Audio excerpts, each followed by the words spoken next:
Have you ever wondered what it was really like to spend a night inside a medieval castle? No electricity, no heating, no comfy beds, just stone walls, flickering candles, and the cold creeping in. How did people survive those long, dark, and often scary nights? Honestly, it's a mystery that still fascinates historians and everyday people alike.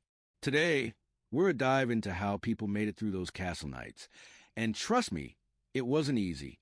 Picture a medieval castle just as twilight falls. The massive stone walls that tower over the landscape start to lose the warmth of the day. Windows, if you can call them that, are just narrow slits designed for arrows, not for letting in much light. Inside, the sounds of busy daily life fade away. Servants finish their chores, guards prepare for the night watch, and nobles retreat to their chambers. But once the sun sets, the castle transforms. The thick stone walls that protected those inside also become a prison of cold and shadow. There's no electricity, no heating, no modern comforts. Only flickering candles and torches fight the dark. The air grows cold and damp. The floors chill your feet, and the silence can feel deafening. One of the most difficult parts of living in a castle at night was the cold. Stone walls are incredible for defense, but terrible for insulation. Once the sun disappeared, the stone began to suck heat out of the air. Fireplaces were the only source of warmth, but they were limited. Most castles had a grand hall with a large hearth, but many sleeping chambers had no fire at all. Fires were dangerous indoors. Too much smoke could choke people, and accidental spark could turn a castle to ash. People wrapped themselves in thick wool blankets and wore layers of clothing to try to keep warm, but cold nights still cut through them. It wasn't unusual for people to wake up shivering, with fingers and toes numb from the chill. Beds weren't soft or luxurious like today. Even nobles' beds were wooden frames with mattresses stuffed with straw, feathers, or wool, hard, uneven, and often lumpy. Blankets were heavy wool, thick but itchy. Sheets were coarse linen, rough against the skin, and rarely washed. Many people didn't even have sheets. Often, families and groups slept close together in the same room to share body heat. Servants and soldiers sometimes slept on pallets. Straw mattresses laid directly on the cold stone floor.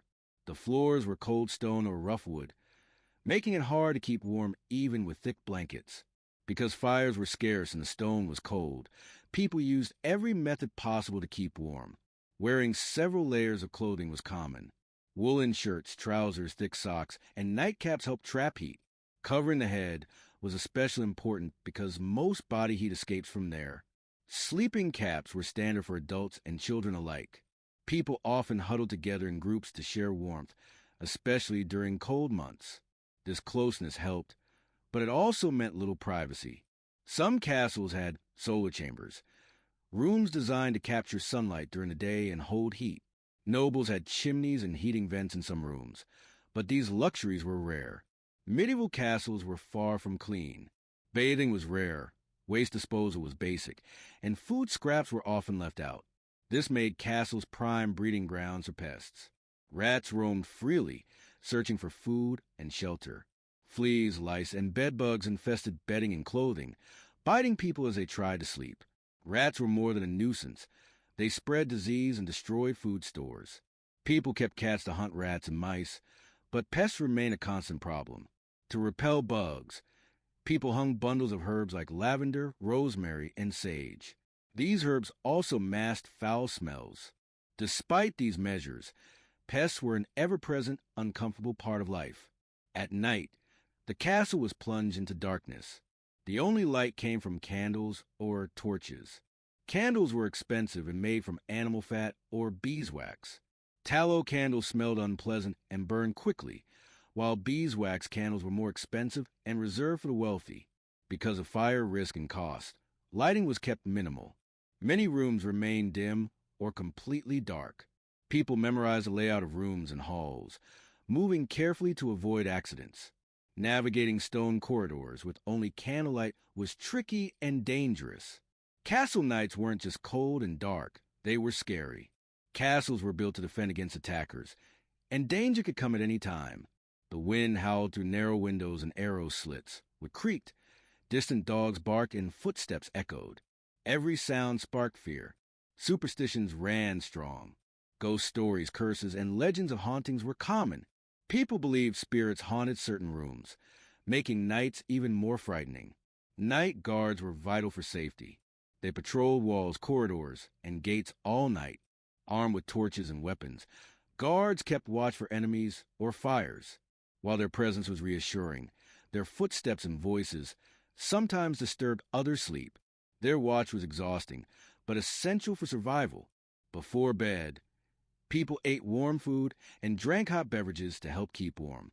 Hot ale, broth, or herbal teas raised body temperature and gave energy to fight cold. Heavy meals before sleep provided fuel to generate heat, but eating or drinking too much caused discomfort or forced people to get up in the cold to use chamber pots. Finding the right balance was important. Nobles had better sleeping quarters, often higher up in the castle, warmer and less damp. They had more blankets, better beds, and sometimes heated rooms. They could afford warm clothing and had servants to prepare their rooms. Commoners, servants, soldiers, cooks, slept in crowded rooms or large halls on benches or pallets. They had fewer blankets and rougher clothing. Still, everyone endured cold walls and night fears. Physical discomfort was one thing, but mental hardship was another. Fear of attack, ghosts, and the dark weighed heavily on people. Faith and prayer brought comfort. Many believed divine protection kept them safe. Communal activities, singing, storytelling, and praying, helped ease fear and loneliness. Children and elderly people were especially vulnerable to cold and pests. Families slept together, keeping them close for warmth and protection. Children were wrapped in many layers, while the elderly wore extra clothing. Despite hardships, families cared for their vulnerable members. Bathing was rare, but people cared about cleanliness. Hands and faces were washed regularly, sometimes with scented cloths. Waste was disposed of in chamber pots, emptied through windows or into moats. Night routines involved lighting candles, preparing beds, and setting watches. Medical help at night was limited. Herbal remedies and prayers were common. Fire was a constant risk. A nighttime fire caused chaos and panic. Despite cold, darkness, pests, and fear, people survived. Faith, community, and routine gave hope. Stories of bravery and resilience were passed down. Life was hard, but people adapted and endured. Though we know much, many details remain lost. How did people maintain health despite the cold and pests? How did community bonds help survival? History records battles, but little about daily life struggles. What remains clear is medieval people were incredibly resilient. Fireplaces were the heart of the castle during the cold nights. But building an effective fireplace in a massive stone castle was no simple task. The design had to balance providing enough heat while controlling smoke and fire hazards. Early medieval castles often had simple open hearths in large halls, but as time went on, architects developed chimneys that helped draw smoke out and send warm air into rooms above or nearby. These fireplaces were often enormous, sometimes several feet wide, with massive stone mantles. A roaring fire could warm the main hall, where nobles and servants alike gathered, but the heat rarely traveled far, and many private chambers remained cold. In some castles, garderobes, small rooms used as toilets, were cleverly positioned to let warm air flow through them, warming adjacent rooms. This was an early attempt at heating ventilation, showing how medieval builders used every trick available to combat the chill. Still, fires were risky. A spark landing on a wooden beam or pile of straw could set off a disastrous blaze. For this reason, many rooms had to rely solely on thick clothing and blankets for warmth. The Great Hall was the social heart of the castle, especially after dark. It was the largest room, with a big hearth and space for many people to gather. During the night, the Great Hall often served as a communal sleeping area for guards, servants, and sometimes lower-ranking members of the household. Sleeping here had its advantages. The fire provided warmth and a measure of safety. The Great Hall was also where people shared stories, sang songs, and prayed before bedtime. These communal activities were important for morale and helped ease the fear and loneliness of the long night. However, sleeping in the Great Hall was noisy and crowded. The sounds of snoring, coughing, and shifting bodies filled the room. Privacy was non-existent, and people had to be alert to sudden noises or threats. Lighting was a major concern at night. Candles were expensive and burned quickly, so they were used sparingly. Most people had only 1 or 2 candles burning at a time. In some cases, people used rushlights, strips of rush plant soaked in animal fat and set on fire. These were cheaper than candles but produced dim, smoky light and burned unevenly.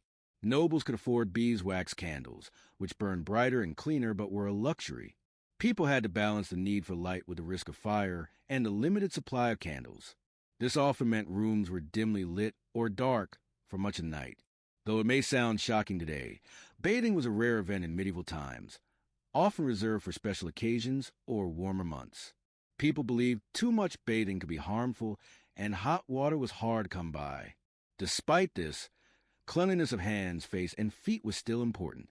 Many castles had basins or lavabos where people could wash. People also used fragrant herbs and oils to mask body odors. It was common to rub lavender, rosemary, or mint on skin and clothing. Clothing was changed and aired regularly to prevent disease and reduce pests, although complete cleanliness was difficult in crowded castle life. Going to the bathroom at night was another challenge.